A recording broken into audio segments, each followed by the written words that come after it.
Hi everyone आमर आज Sunday special कंकड़ा तरकारी होईची। चल आम रेसिपीटी स्टार्ट करिया। प्रथम कंकड़ा को बंची थाउ थाउ केलेबा आपण चाहिए गरम पानी भी करि पारे।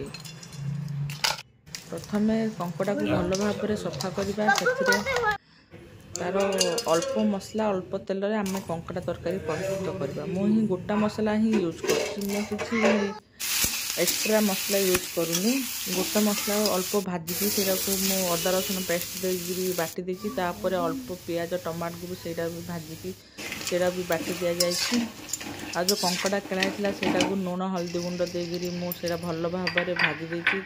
तेल टिके ने चीनी टिके तेजपत्र टे फुटेदेवे। छोट छोट प्याज काटी ने जहाँ आम बाटी अदा रसुण सब से सब पकई भल भाव में मसला को कषा। तापर पानी देवा। तापर पानी फुटला से कंकड़ा ऐड करवा। हो गला आमर कंकड़ा तरकारी प्रस्तुत। अल्प तेल अल्प मसला रे मो झीर तो कंकड़ा तरकारी फेवरेट। आपन केमती लगिला रेसिपीटी श्योर कमेंट कर जणाइबे। भल लगे शेयर कमेंट लाइक श्योर करेंगे। Bye bye.